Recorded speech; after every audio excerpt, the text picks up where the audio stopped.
ಇವತ್ತು chicken gravy ಹೇಗೆ ಮಾಡೋದು ಅಂತ ನೋಡೋಣ ಬನ್ನಿ.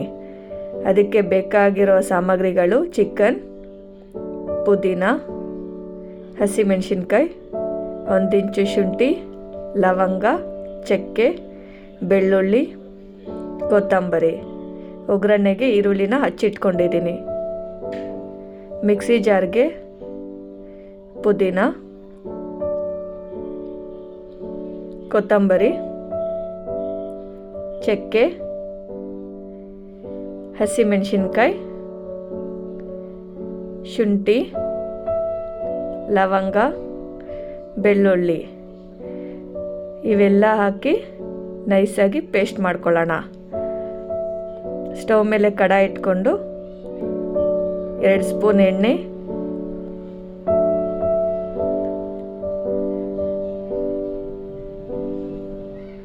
ಹಚ್ಚಿಟ್ಕೊಂಡಿರೋ ಈರುಳ್ಳಿನ ಹಾಕ್ತಾ ಇದ್ದೀನಿ.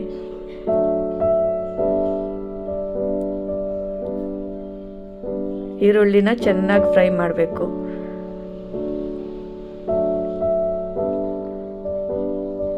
ಅದಕ್ಕೆ ತೊಳೆದಿಟ್ಕೊಂಡಿರೋ ಚಿಕನ್ ಹಾಕ್ತಾ ಇದ್ದೀನಿ.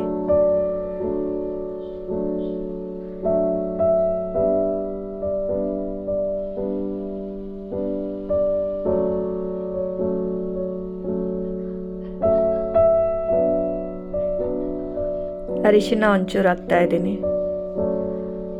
ಅದನ್ನು ಒಂದ್ಸತಿ ಮಿಕ್ಸ್ ಮಾಡ್ಕೊಳ್ಳಿ.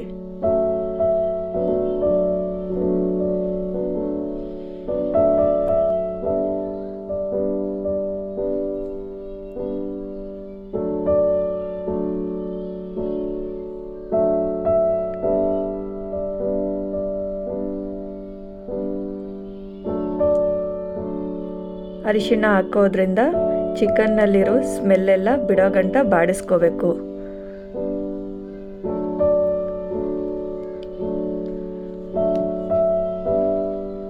ರುಚಿಗೆ ತಕ್ಕಷ್ಟು ಉಪ್ಪು ಹಾಕಿ ಕಲಿಸ್ಕೋಬೇಕು. ಚಿಕನ್ಗೆ ಉಪ್ಪೆಲ್ಲ ಹಿಡಿಬೇಕು.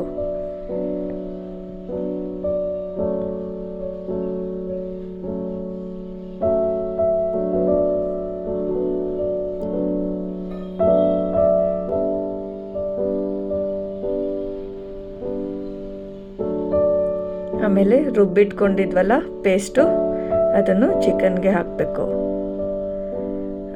ಆ ಮಿಕ್ಸಿ ಜಾರ್ಗೆ ಸ್ವಲ್ಪ ನೀರು ಹಾಕಿ ಅದನ್ನು ಇದಕ್ಕೆ ಸೇರಿಸ್ಕೊಳ್ಳೋಣ.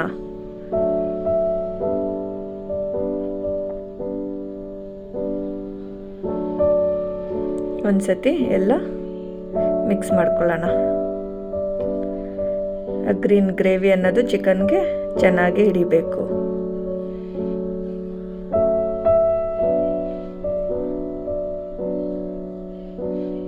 ಇದನ್ನು 1-2 ನಿಮಿಷಗಳ ಕಾಲ ಮುಚ್ಚಿಕ್ಕೋಣ. ಚಿಕನ್ ಚೆನ್ನಾಗಿ ನೀರು ಬಿಟ್ಕೊಳ್ಳುತ್ತೆ. ಇದೇ ನೀರೇ ಸಾಕಾಗತ್ತೆ, ಎಕ್ಸ್ಟ್ರಾ ನೀರು ಸೇರಿಸ್ಕೋಬೇಡಿ. ಅದಕ್ಕೇನೆ ಈಗ garam masala 1 spoon, chicken masala 1 spoon, dhaniya powder 1 spoon, ಅರ್ಧ ಸ್ಪೂನು ಖಾರದ ಪುಡಿ. ಆಲ್ರೆಡಿ ಹಸಿಮೆಣಸಿನ್ಕಾಯಿ ಹಾಕಿದ್ದೀವಿ, ಖಾರ ನೋಡ್ಕೊಂಡು ಹಾಕ್ಕೊಳ್ಳಿ. ಇದನ್ನೆಲ್ಲ ಒಂದ್ಸತಿ ಮಿಕ್ಸ್ ಮಾಡ್ಕೊಳ್ಳೋಣ.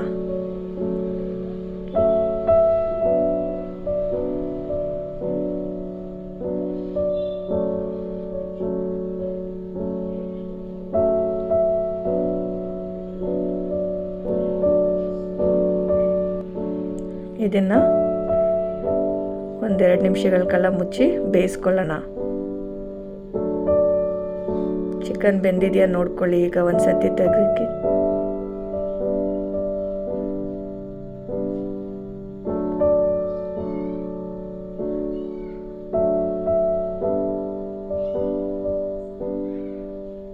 ಇದಕ್ಕೇನೆ ಈಗ ಕಸ್ತೂರಿ ಮೆಥಿನ ಸೇರಿಸ್ಕೊಳ್ಳೋಣ.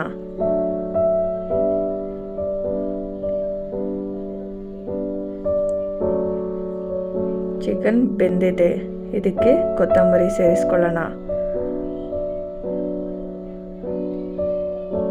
ಇಷ್ಟೇ, ಚಿಕನ್ ಗ್ರೇವಿ ರೆಡಿ. ಇದು ಚಪಾತಿಗೆ, ಅನ್ನಕ್ಕೆ, ಮುದ್ದೆಗೆ ಎಲ್ಲದಕ್ಕೂ ಚೆನ್ನಾಗಿರುತ್ತೆ.